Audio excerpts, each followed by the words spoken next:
Hi friends, hope everybody is doing well. In the last session, what we have discussed? We have discussed section 7.1c read with schedule 1. What is that? There are some transactions or activities, even though there is no consideration, it is treated as supply. What are those transactions? There are four transactions, that is nothing but permanent transfer or disposal of business assets on which ITC has been claimed. The second one, supply of goods or services are both between related persons or distinct persons in the course or furtherance of business. Next one, supply of goods by a principal to agent.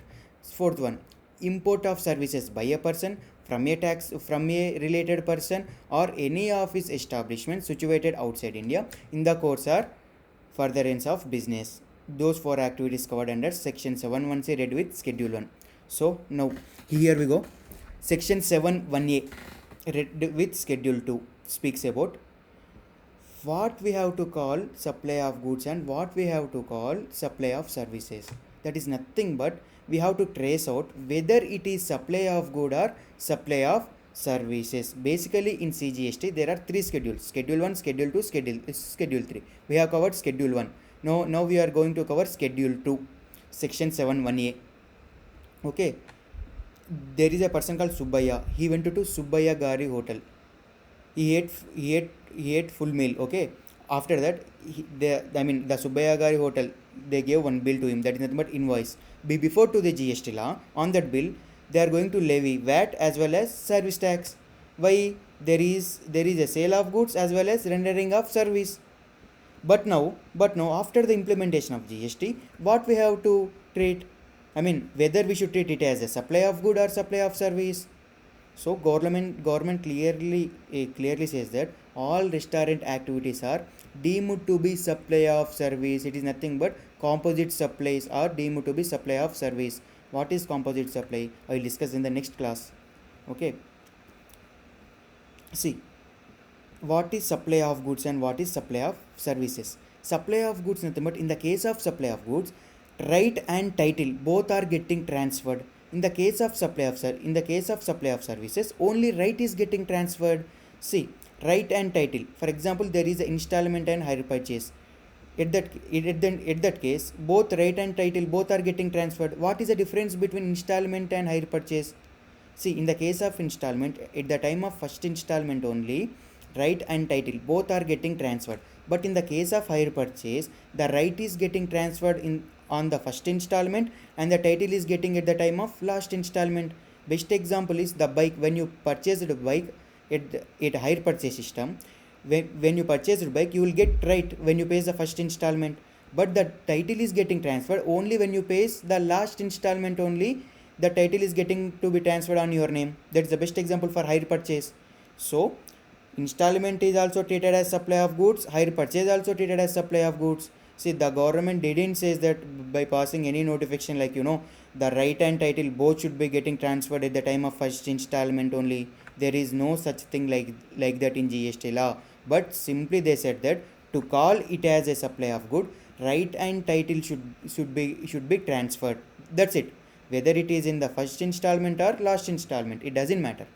What is supply of services? Only right is getting transferred. For example, you have one building, you are giving rent to a furniture house. Okay, at the time you are transferring right and title both.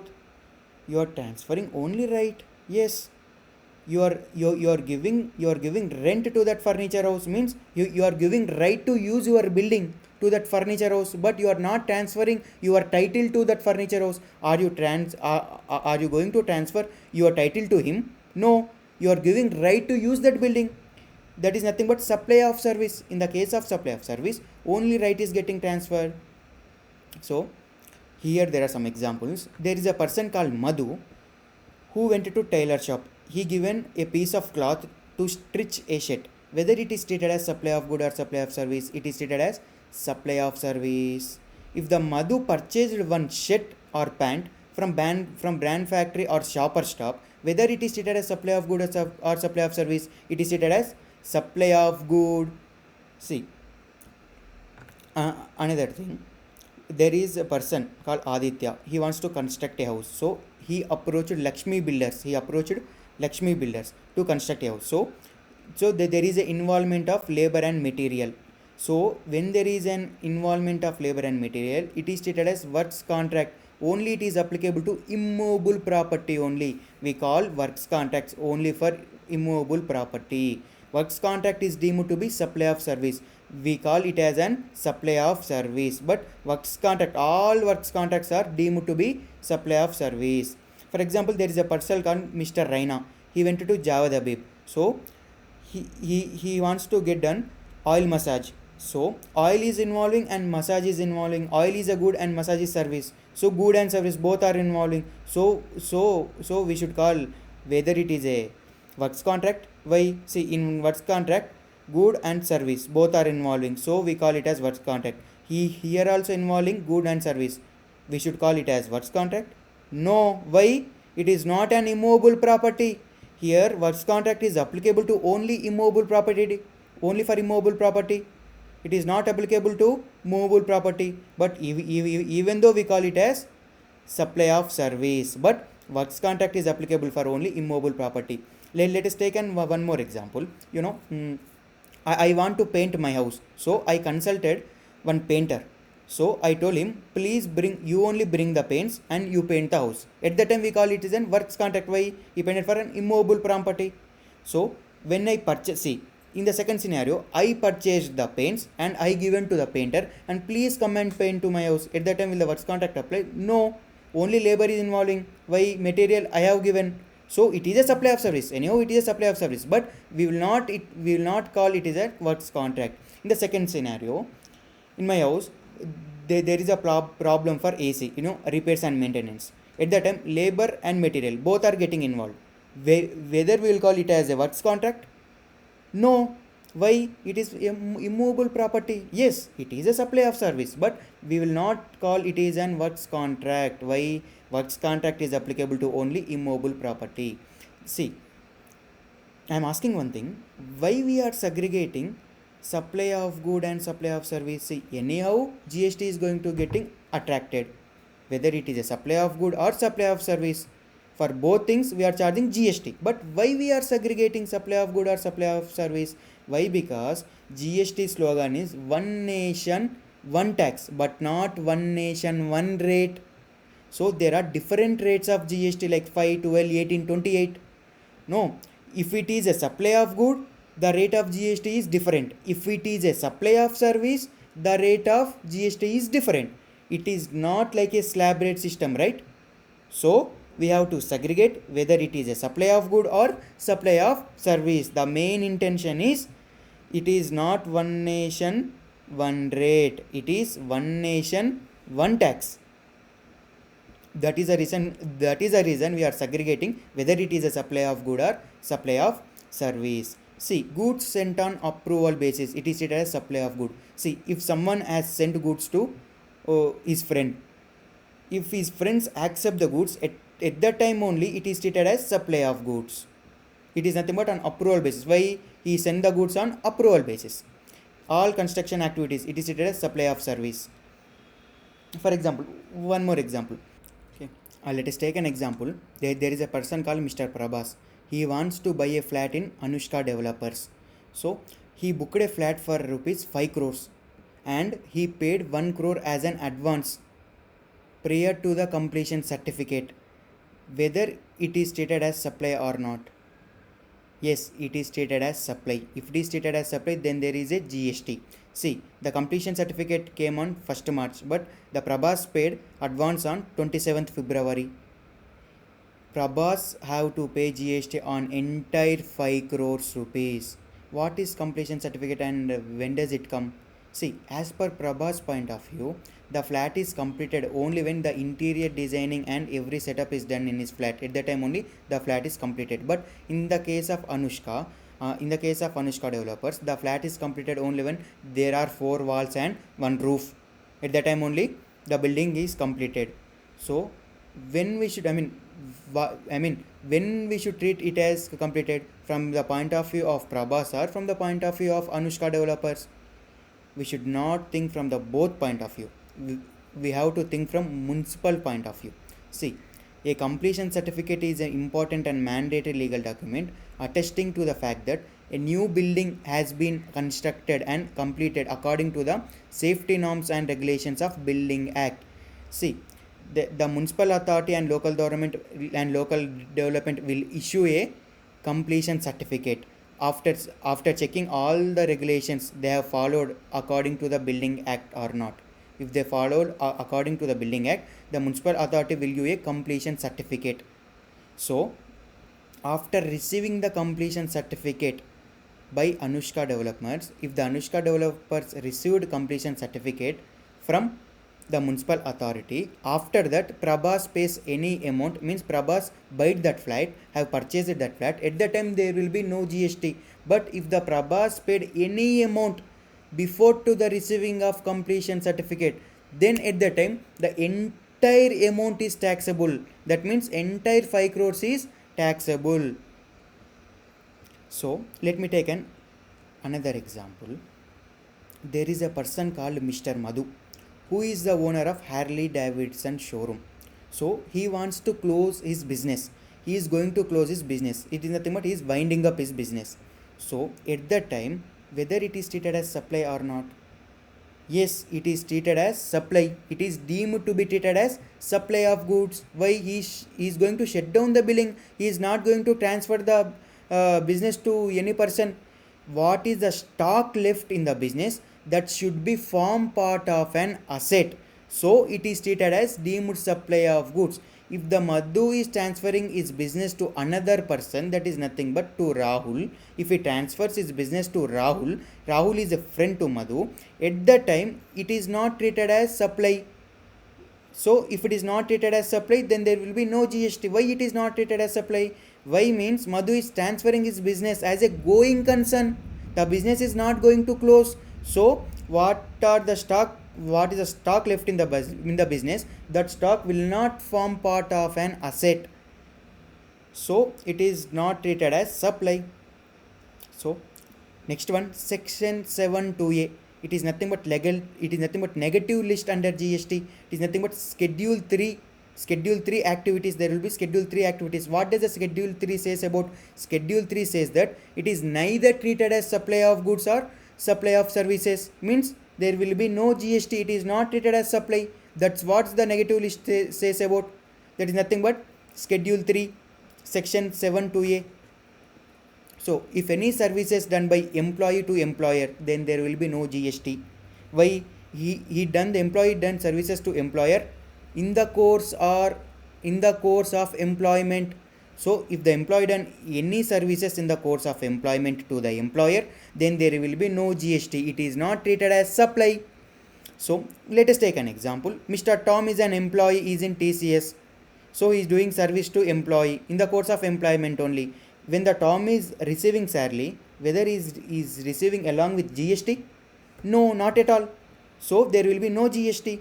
See, if the any amounts received by an employee from employer on premature termination, that premature termination also should be in the course of employment. At that time also there will be no GST. See, if the services provided outside ambit of employment for a consideration, it would be taxable. See, if the employee provides his services on contract basis to an associate company, if the employee provides any services on contract basis to an associate company of the employer, then it is treated as supply. Then there will be GST on this. Why? He is not done in the course of employment. He is done outside the course of employment. So it is taxable. If there is any non-compete fees, if the employer pays any non-compete fees, then it is also taxable. Why? It is not done in the course of employment. So if any services provided by casual workers to employer who gives wages on daily basis. See, if the casual workers works, the employer gives the wages on daily basis. At that time it is not treated as supply. It is not treated as supply. If it is not treated as supply, then there will be no GST. See, supply of goods or services by employer to employee. See, if the employer supplied any goods or services to employee in the course of employment, At that time it is not treated as supply. Why? It has done in the course of employment, like employer will provide the catering services and transportation services to the employee. At that time there will be no GST. Yeah, employer provides the transportation services to employee. At the time there will be no GST. Why? Even though if the value exceeds the 50,000 also, then there will be no GST. Why? It is done in the course of employment. See, if the employer provides any goods or services to the employee outside the course of employment, then there will be GST. It is taxable. What are those transactions? Like employer will give gift to the employee. If the employer gives any gifts to employee, it is taxable. If such value exceeds 50,000 in a year, if that value exceeds 50,000 in a year, at that time it is taxable. What is gift? The gift definition is not specified under GST law. So gift is nothing but on occasional basis. The employer will not give gift to employee on a regular basis, right? He will give only on occasional basis, like Diwali gift, Diwali bonus. It is a gift. It is not done in the course of employment. So at that time it is taxable. Services by a court or tribunal. What does that mean? If any court fees, then there will be no GST. See, if someone is going to sue on somebody, at that time he have to pay court fees, right? On that court fees there will be no GST. Functions performed by MP or MLA, on those also there will be no GST. If any services done by MPs or MLAs, on those also there will be no GST. If any duties performed by persons at constitutional post, like diplomats, diplomats, state governors, and C&AG of India, if they done any services, if they done any duties performed, then there will be no GST. If any duties performed by a person as a chairperson or member or director in a body established by central government or state government, at that time also there will be no GST. The central government will establish some bodies like TRAI, Telecom Regulatory Authority of India. In Telecom Regulatory Authority of India, there will be persons like chairperson, member, a director. For them also there will be no GST. If they are providing any services, then there will be no GST. Services of funeral, burial, crematorium or mortuary, including transportation of deceased. Like if there is any services for funeral, after death there will be some formalities. If they are doing that for formalities, then will be no GST. Burial, after that they will dig the ground and they will keep the body and the dead body in the ground. At that time also, at that services also there will be no GST. The cremature services, that is nothing but they will fire the body. At that time also there will be no GST. Or mortuary services, including transportation.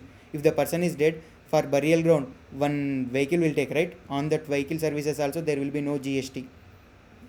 Sale of land and sale of building. If there is any sale of land, there will be no GST. But if there is any sale of building, I talked about like Prabhas and Anushka developers. If Prabhas paid any advance prior to the receipt of completion certificate, at that time it is taxable. If he pays the entire amount after the completion certificate has issued, at that time it is not taxable. Actionable claims other than lottery, betting and gambling. What is actionable claims? Section 2 of the CGST talks about actionable claims. It is nothing but actionable claim is an unsecured debt which is enforceable in the court of law. What does it mean? Lottery, betting and gambling, other than lottery, betting and gambling. So let us take an example. There is a person called Mr. Arun who is working in TCS. His salary is 25,000. So but his dream is to buy a Benz car, but he thinks that I am not going to fulfill my dream. Why? I am working for 25,000. Anyhow, the Benz car cost is around 70 lakhs. So he got one thought. If he purchases a lottery ticket, if he gets that lottery, he can purchase that Benz car. So he went to a lottery shop and he purchased one lottery. Surprisingly, he got that lottery. But the lottery owner says that I won't give you any money. Go to the hell. You tell to anybody. I don't bother. At that time, Arun can sue on him. Why? Actionable claims are enforceable in the court of law. It is legal or lottery, betting and gambling. Whether it is legal or illegal, it is secondary. But on those transactions, there will be GST. See, lottery, betting, gambling. In actionable claims, lottery, betting, gambling is subject to GST. But other than Other actionable claims other than lottery betting and gambling, on those there will be no GST, like promissory note, bills of exchange, mm, right on arrears of rent, insurance claims, on that there will be no GST. What does section 72b speaks about? Section 72b is nothing but it is a notified activities or transactions are not treated as supply. What are those notified activities or transactions? Such activities are undertaken by central government, state government, local authorities. That is nothing but municipality, gram panchayat services are done by in villages. At that time, will they collect GST? No. Then there will be no GST. Like interstate movement of various modes of conveyance, like trains, buses, on those also there will be no GST. What does section 73 speaks about? This section 73 is a dilemma section. Like the people are not going to identify whether it is a good or service, supply of good or supply of service. See, some people will tell that it is a supply of good, and some people will tell that it is a supply of service. So these cases is going to be dealt by section 73. That is nothing but GST council will clearly says that whether we should call it as supply of good or supply of service. Like one example, there is a person called Mr. Madhu. He went to Xerox shops, but he taken his own A4 sheet and went to Xerox shop, and he asked, please take the Xerox on my own paper. So there is a person called Arun. He is a Xerox shop owner. He took a Xerox on Madhu's paper. After that, Madhu will say that it is a supply of good, and Arun says that no, it is a supply of service. So in these cases, the government will decide that whether we should call it is a supply of good or supply of services. On recommendation of GST council, they will treat it as supply of good or supply of service. What is GST council? Article 279A forms GST council. There will be 2 members from central government and one person from every state government. They will decide that whether it should be called as supply of good or supply of service. I hope guys everybody understood this topic, and these notes I will keep as a PDF in the description. If anybody wants these notes, you can download these notes. I hope everybody understood this session, and as per my opinion, this notes is very helpful to the persons who are going to write the attempt in June or December attempt. This notes is enough for the preparation. Okay guys, I'm going to close the session. Thank you.